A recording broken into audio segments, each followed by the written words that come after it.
Formula One on 5 Live. Max Verstappen has done it again, taking his 9th win of the 2023 season in dominant fashion, over half a minute between him and the next car on the road, which was the McLaren of Lando Norris. And it was Max's teammate Sergio Perez who made his way up from P9 on the starting grid to P3. It wasn't the most exciting race, but there is still plenty to discuss. So alongside me to talk through the 70 laps of the Hungarian Grand Prix are former Williams F1 driver Jack Aitken and our commentator Chris Hartley. Now, guys, I think what we're all starting to understand is that Max Verstappen's going to win a race, but behind it can actually get quite exciting. But let's talk about Max Verstappen to start with, because what we are seeing is an incredibly dominant driver, incredibly talented driver in an exceptional car. He won today. Yesterday he wasn't happy with the car, but it all came together, as it seems to, for our reigning world champion and current world championship leader. What did you make of his drive today, Jack? Yeah, I mean, what more can you say that hasn't been said in the last half a season, or indeed season and a half? I mean, it's just incredible, the form that they've got at the moment. Max is so comfortable whenever we hear him on the radio. Even when we go on board with him, he cracks out a fastest lap just for the fun of it seems, which is a second and a bit quicker than anybody else. And he's just on cruise control, and that car is allowing him to do that as well. So as you say, car and driver both in a different league at the moment. And it's hard because we all love our sport and we're here to watch a competition and we want to see a fight for that top place, but can't always have it. And even if our instinct is to complain about the lack of a show, you have to take your cap off to what they're doing at the moment, and particularly Verstappen, because you know, when you look at the struggles that Perez is going through, he's clearly using that equipment to its full capability, and it is impressive to watch. Yeah, praise where praise is due. Serious excellence on the road at the moment from Max Verstappen and Red Bull. Before the race even got going, the pole position man of the day was Lewis Hamilton. He said that he was expecting Max Verstappen to breeze past him, and yet other drivers on the grid, Lando Norris for example, saying that Lewis's starts have been phenomenal, but this afternoon they really weren't, and Max Verstappen was able to get that jump. So what happened there at the start, Chris? Yes, so uncharacteristic for Lewis Hamilton to get a bad start these days. I mean, even though the championship hasn't been going that well for a year and a half, he's normally one of the best off the line. He was at Hungary last year, he was at Silverstone 2 weeks ago. So we thought, right, he can, from pole position, he can get the lead. Maybe the other fast starter, or fast starters, the McLarens, as they were 2 weeks ago at Silverstone, Lando Norris and Oscar Piastri, maybe one of them could get ahead of Verstappen as well. And then you've really got a race on your hands, because you've got Verstappen trying to find a way past two quick cars, quick drivers potentially, around a track where it's not easy to overtake.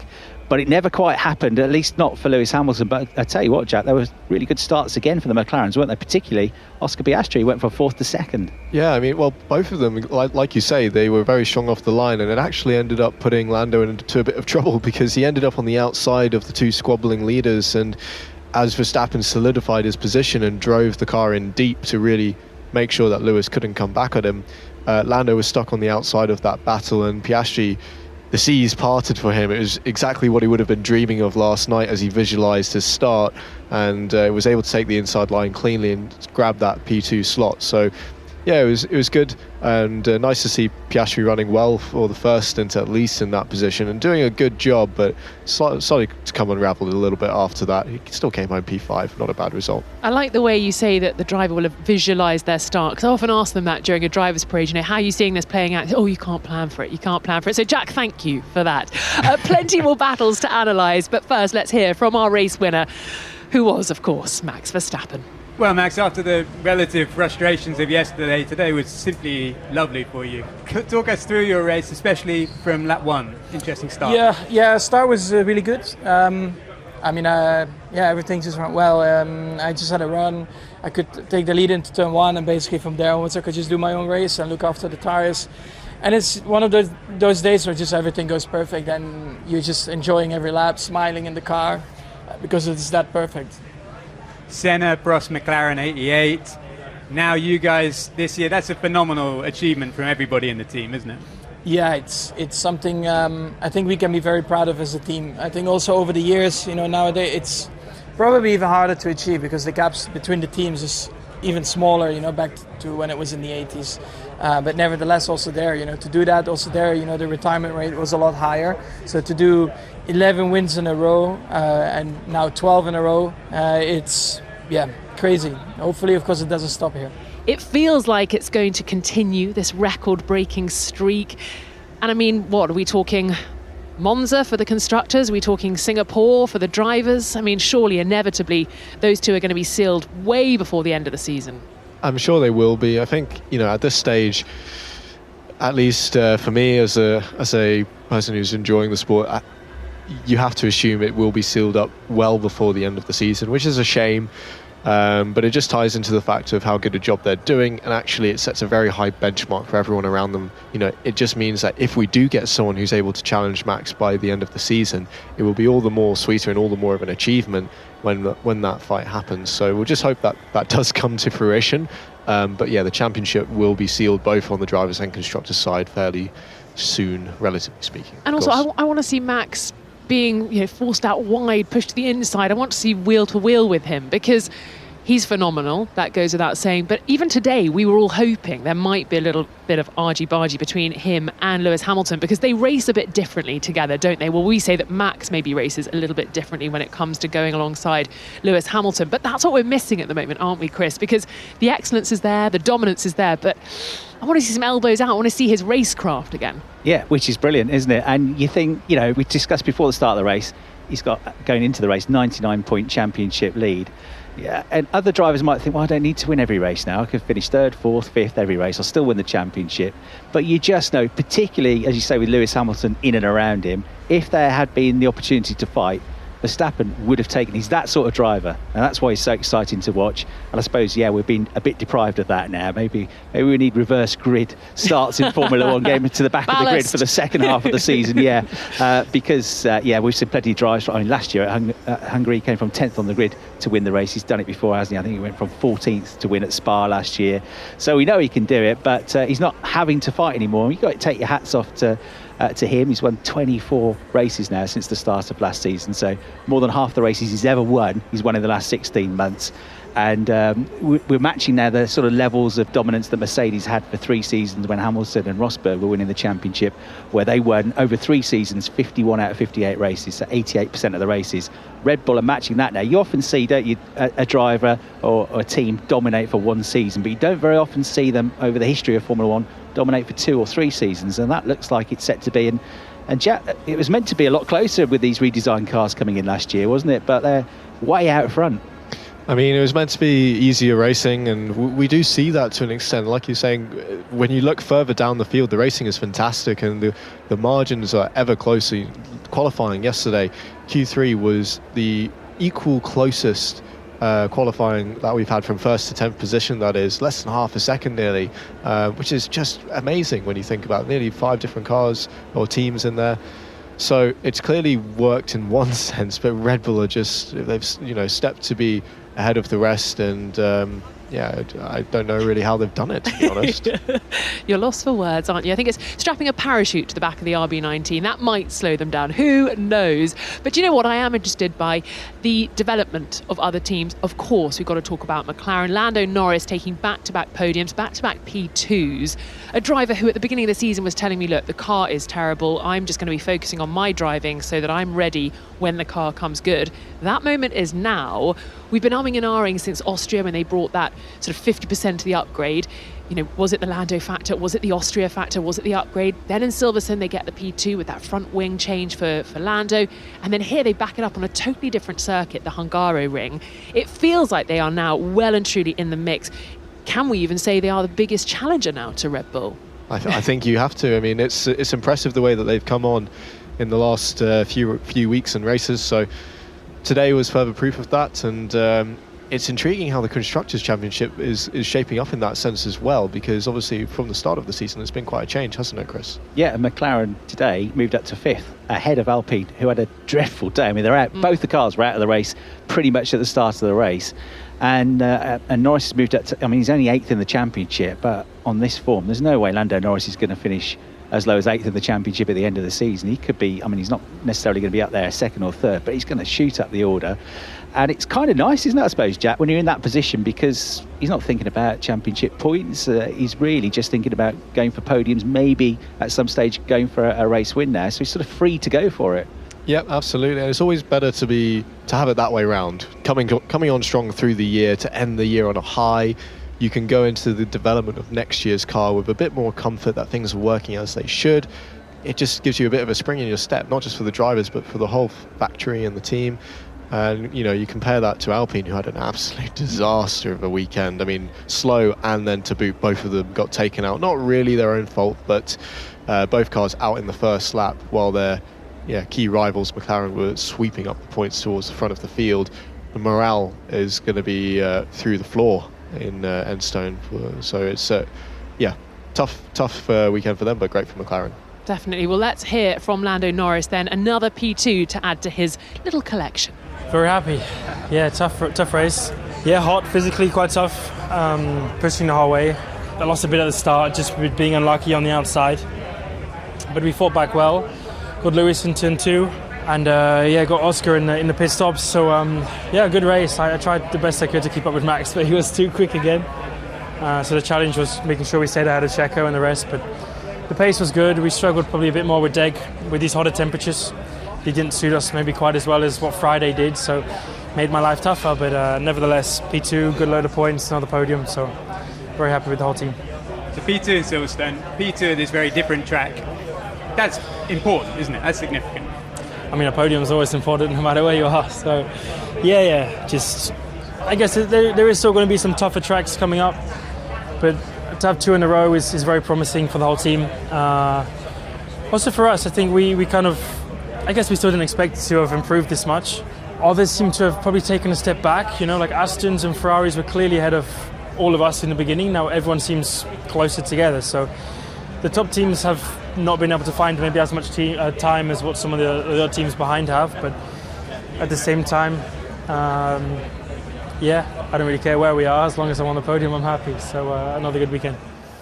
That was Greg Stewart from Formula One asking the questions to Lando Norris in the media pen. I'm going to talk about perspective now, because it's interesting how Lando thinks teams like Aston Martin have taken a step back. Some people would say actually McLaren have taken a bigger step forward and Aston have stayed the same. And then perspective in terms of luck. He said he was unlucky off the start. Oscar got a great start.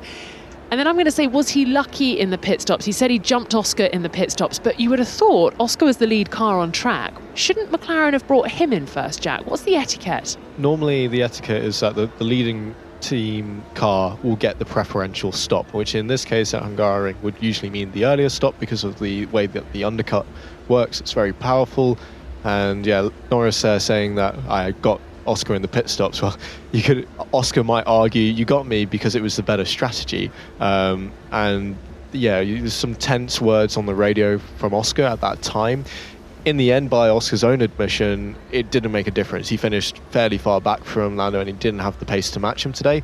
I think I'm not sure if that was a deliberate move from McLaren because they felt that Lando had more potential today, or if they were genuinely just trying to react to Hamilton. I would say they had enough space to Hamilton to not worry about that. So, it did feel like he got the better end of the stick there. And I think Oscar also sustained a little bit of damage with his battle between Sergio Perez and himself, a little bit of damage to the floor. So towards the latter stages of the race, that would have played into it. But Chris, I'm so interested about how Oscar Piastri behaves. He's incredibly mature for such a young driver, 22 years old. And he was very, talking in the media pen earlier on, he was very diplomatic about how the race unfolded. So mature, I feel like he's just waiting, watching, learning, and his time will come, because some drivers could be throwing toys out of the pram right now. Yeah, he's a star in the making, absolutely. Everything he's done, he's winning. He's been a champion in Formula Renault, Formula 3, Formula 2, and as a rookie, let's remember, Lando Norris is very highly rated, and quite rightly so. He's a great driver. But Oscar Piastri, who's only done half a season of Formula 1, he's not that far off his pace now. He makes a few more mistakes here and there. Of course he does. He's a rookie.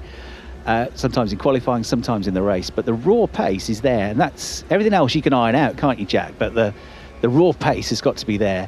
And like you say, Rosanna, he seems really level-headed as well. I'm sure it won't always be like that. And as he grows in stature and confidence. There'll be more moans on the radio and so forth. He's playing the team game, but he's doing a really good job, actually. It's his manager, Mark Webber, just keeping him calm, and it's that Aussie way, perhaps, as well. And actually, if you look at the rookies, we've lost a rookie already with Nick de Vries leaving F1 prematurely, and then Logan Sargent spinning the car today. Actually, you look at Oscar Piastri, and you're quite right, Chris. Absolutely brilliant driver. So finishing 5th for him today. But let's go back to our podium, because on the final step of the podium, he must be breathing a sigh of relief. Sergio Perez starting in P9 this afternoon, but finishing on the podium. But we touched on it earlier. It's a rocket, that car. Surely it should have been P2. It should have been a 1-2 for Red Bull today, Jack. Yeah, we saw it with Checo as well. He was at times able to set some blistering lap times, usually earlier on in the stint. But in particular, his final stint, once he had worked his way up towards those podium positions and he was hunting down Norris. And at one stage, it looked like it was dead set. Lando was panicking a bit on the radio. He knew he was coming and was getting a bit stressed about it. And the gap just stalled out around 3.5 seconds. And then Perez even started losing time. So he clearly didn't quite get the most out of the tyres in that final stint. And while the optics do look a lot better for him today than in previous Grand Prix and even from qualifying yesterday, I do question whether it's the kind of performance that is worthy of that car. Like you say, it's just a rocket ship. Yeah, it shouldn't be a recovery drive every weekend, should it, Chris? He needs to be right up there. And he said afterwards, I need to be on the podium every weekend. Well, yeah, I think most people have been thinking that for quite a while, Checo. Yeah, part of me wants to get off his back a bit, because every Sunday he does have a pretty good drive. He went from 15th to 6th at Silverstone. And he did all right today from 9th to 3rd. So that side of me thinks, he's done all right. But would he have been able to do that if he'd been in a McLaren or a Mercedes? And as Jack says, and as you've said, he's in the fastest car. And what is he now? 110 points behind. He's Max Verstappen. So a lot of people would be behind him. But that's a big gap halfway through the season to be that far behind your teammate, isn't it? You can get off his back, but I think there's still quite a few other people still on it. The poor bloke's flattened. The key question, and the one that is being asked in the Red Bull management, is would this be the case if they had Daniel Ricciardo in there, if they had someone of, say, Sebastian Vettel's ilk in there at his prime? These are the kind of drivers that the Red Bull program strive for and look for all the time. They're not going to be satisfied with someone who isn't even really doing a great job of being a sufficient number 2 to the car. Well, that is your podium. We will hear from Lewis Hamilton next, as well as a few other standout performers this afternoon. Just off the podium then was Lewis Hamilton, 1.5 seconds, and actually it was a much bigger gap. Up until that point, he managed to reel in Sergio Perez. Whether Sergio was falling back into his clutches, almost 6.5 dozen. But Lewis did seem to have pace on that medium tyre towards the end of the race, which bodes well, I guess, for this car and the conditions. It was hot out there. That Mercedes was strong this weekend. There's no doubt about it. They showed it through Friday and in qualifying. Perhaps, yes, the hotter conditions may have swung the pendulum towards the Red Bull today. But out of the rest of the field, they were clearly the strongest competitor to Red Bull. So I think that Lewis will be frustrated with 4th. Yes, well, let's hear from him, and then we'll have a little bit of a chat about how his race fell away right from the off. I hit the target that I was supposed to go to, but just had wheel spin, and then just was under attack all the way to turn 2. But at the end of the day, it doesn't really matter. I didn't have the pace to hold on to those guys anyway, so... How much did you at least enjoy the final laps when the fuel was coming down and you could start edging towards Sergio, even if you didn't end up getting it? Honestly, there wasn't a lap that I enjoyed driving the car today, because the car didn't feel good today at all. But for some reason, we just generally just lacked pace, and it did get better towards the end, but still it was pretty tough. And I knew that I wouldn't be able to catch Sergio, or at least past Red Bull, because they're obviously so quick. But you live and you learn. Yesterday was a good day, and we'll take the positives from yesterday. But we're a long shot away from winning at the moment. I just can't understand this W14 car. One day he likes it, one day he doesn't. He said he didn't even enjoy a single lap out there. It was a difficult start, okay, a bit of wheel spin, but I can't believe the difference between one day to the next. Yeah, I feel like he's just a bit frustrated there with the result, and he's being perhaps a bit harsh on his day. When you look at the lap times, they were quite quick today, and I agree with him that the win was never on.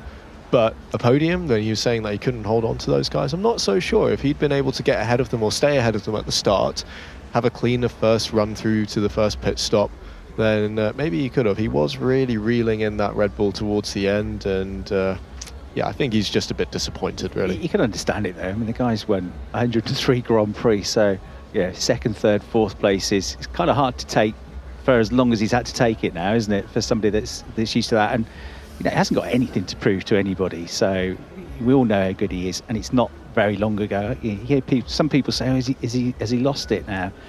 I don't think so. It's 18 months ago. He was very nearly won his 8th World Championship title, didn't he? You've got to have the car underneath you to be able to challenge. They didn't get it right with the design of the car. They're trying to work it up this season. They've improved it, but it's never going to catch up. You're never going to catch up that much now in the second half of the year.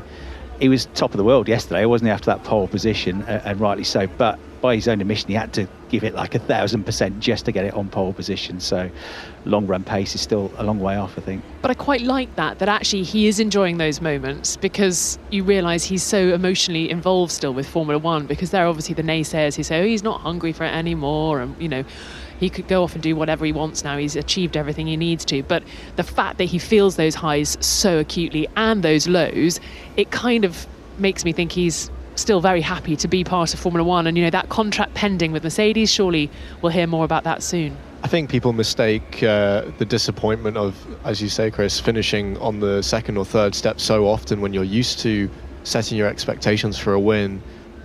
Versus, a disinterest. It's not disinterest. He's just having a hard time, and he said so after his pole yesterday. They've all been through a hard time at Mercedes after setting the bar so high for so long. And as you say, Rosanna, he's clearly still hungry. Someone who had a very bad day, and I'm not sure he enjoyed every lap, was Ferrari's Charles Leclerc. I mean, it was a catalogue of errors, I'm going to say, and being held up by his teammate. Then he had a slow pit stop. Then he was speeding in the pit lane.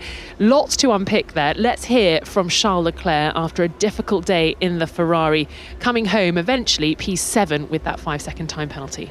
Well, yeah, it's a shame. The first set, honestly, I felt quite good on it. We had quite a good pace. Then we had a slow stop that puts us quite a lot on the back foot. Then I was with Carlos, and there we maybe lost a little bit of time. Then on the last set, I started to push a bit more again, and it was better. There's also a 5 seconds penalty for speeding in the pit lane. So all in all, not a great day again. And you're going to be pushing the guys back in Maranello to try and put you back in the fight, given the performance shown by McLaren? Yes, for sure. Even though today, honestly, in pure race pace, I think we weren't that bad. It's just that with the slow pit stop plus the 5 seconds penalty, it puts us in a very difficult situation for the second stint. And there we lost a little bit. We lost too much to the guys in front. I think at least Oscar was reachable. Lando was maybe a bit more difficult as they've got a bit more pace, but there's definitely a step forward we need to do, because now Mercedes, Red Bull and McLaren are ahead. Tricky times for Ferrari, and every time their radio comes up on our screens and we hear a race engineer talking to a driver, or a driver sort of instructing a race engineer, we have a moment to sort of criticise what's going on. Very difficult to know how it's all playing out, but more confusion, more deliberation. We had Sierra, whatever. I'm now going to call myself Sierra Lane reporter, because apparently that Sierra means pit. Why can't they thrash this out in the briefing before a race? Why are there so many mix-ups, Jack? I think they probably do sort it out in a pre-briefing, like every team will do, to an extent.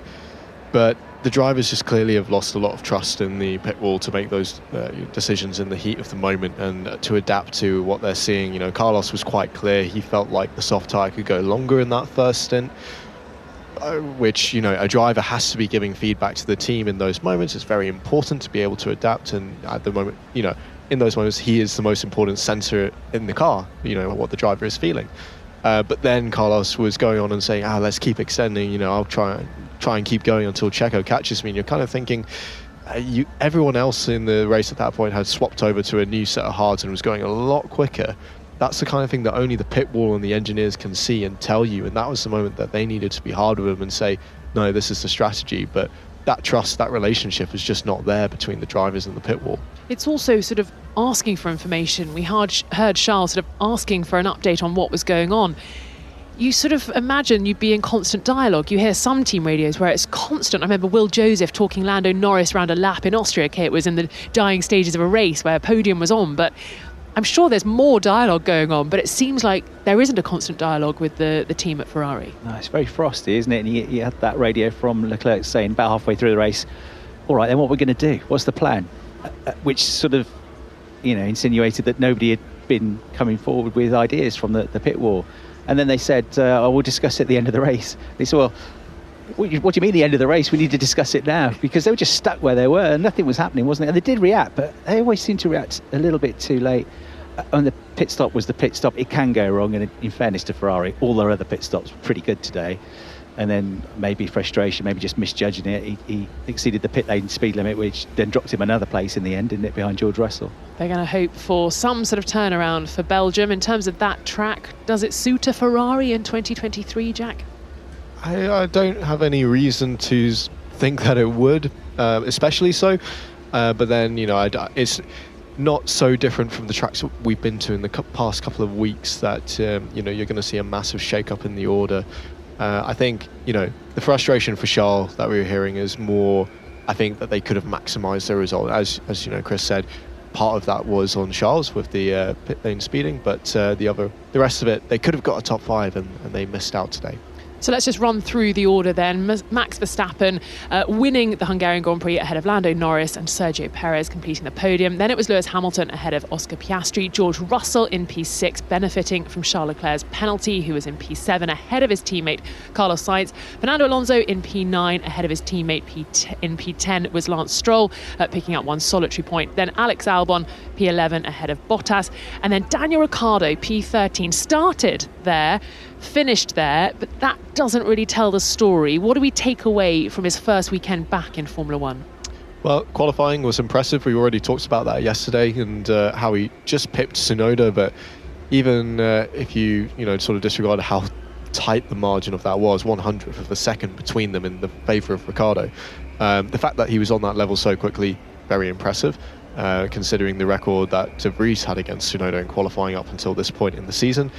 And then today he was held up quite badly and involved in that first lap accident with Zhao running into the back of him, which led to Ricciardo being pushed into the Alpines and them getting tangled.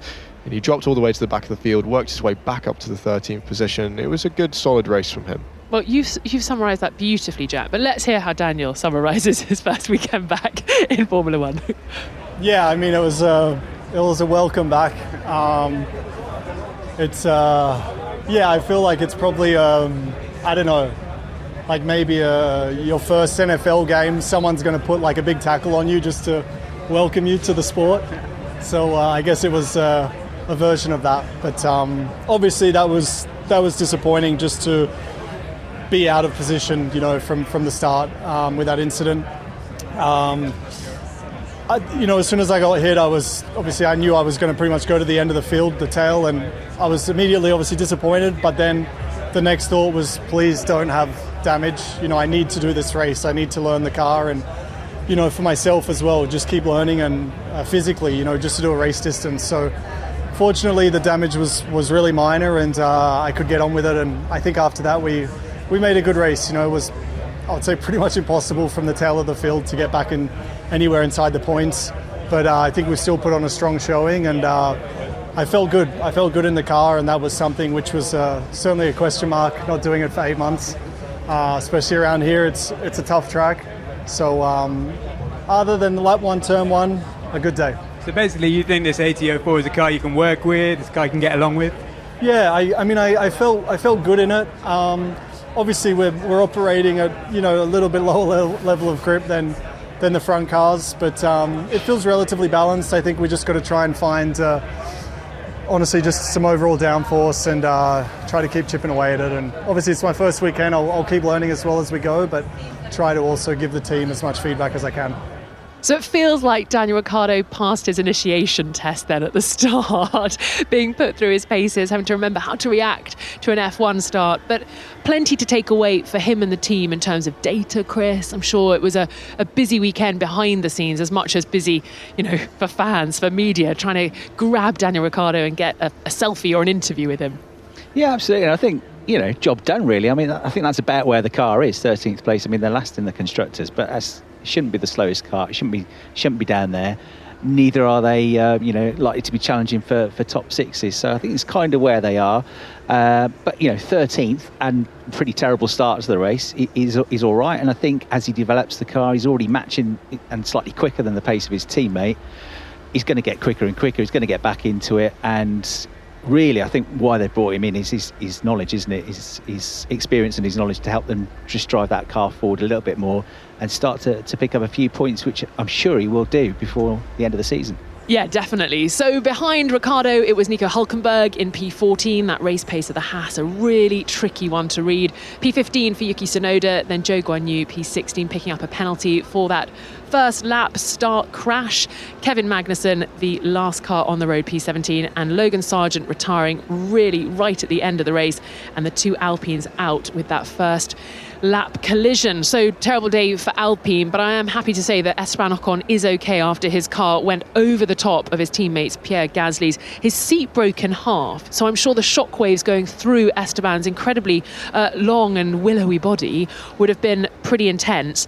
Luckily he's all right, but Jack, you've got experience of this. It can be a really nasty injury you can pick up from that sort of thing. Yeah, these cars obviously don't have a lot of suspension travel, and the bottom of the car and indeed the whole structure is very, very stiff. So when you go up in the air and land back on the tarmac like that, it can send a pretty nasty shockwave pretty much directly into your spine. And I had an injury, a back injury, where I broke a vertebra in a very similar accident at Monza. So he was quite fortunate, and actually the seat braking probably saved him and dissipated some of that energy. Well, I'm glad to hear that Esteban is okay, but as I say, those Alpine drivers are going to hope that they can regroup in time for Belgium and have a decent weekend heading into the summer break. It was I'm not even going to say decent. I mean, I'm running out of adjectives, so I'm going to have to go to the thesaurus before the Belgian Grand Prix to describe Red Bull and Max Verstappen's performance at the moment. As I said at the beginning of the show, they have now broken the record held by McLaren for number of race wins taken consecutively. That is now 12. Let's hear from Christian Horner, who has been speaking to Imi Barkley in the paddock. Christian, Max kicked that off nicely for you, didn't he? He's done an amazing job today. I mean, after converting the start from the dirty side of the grid into the lead at the first corner, it was great racing between he and Lewis. Old school, but it was great to see him come out of that first corner ahead. And from that moment on, he really just controlled the race and dictated the race and really stamped his authority on what's his 44th victory now. And speaking of records and milestones like that, congratulations to you at Red Bull. 12 consecutive victories now since McLaren.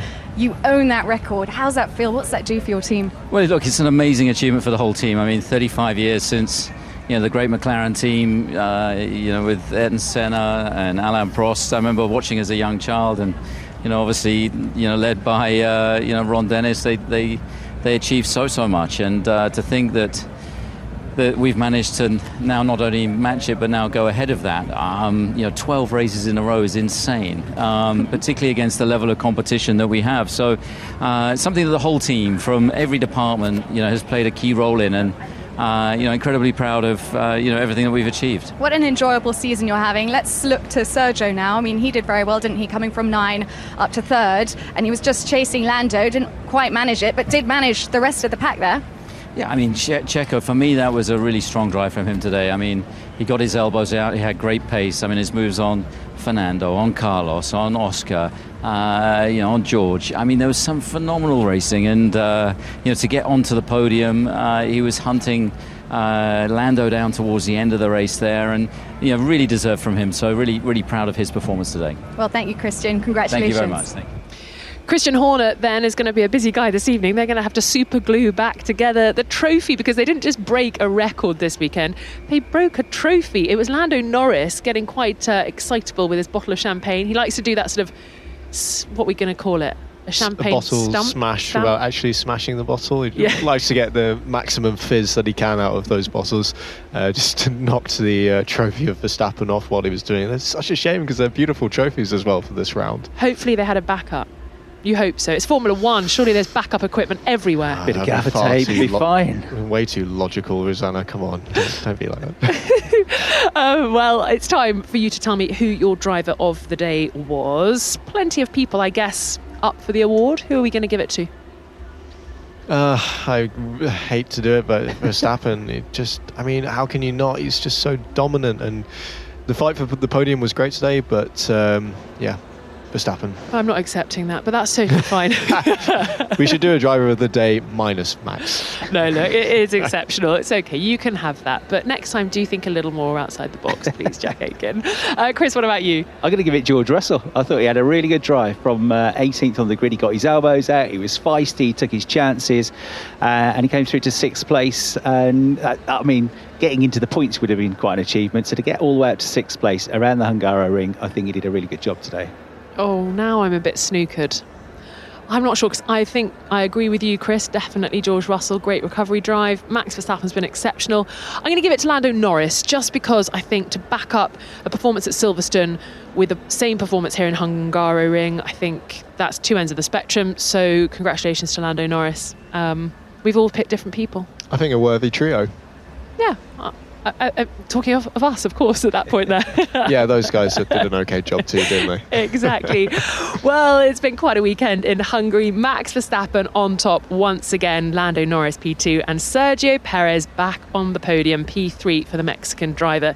We get to do it all again in just a few days' time, where Formula One will head to Belgium for the final race ahead of the summer break.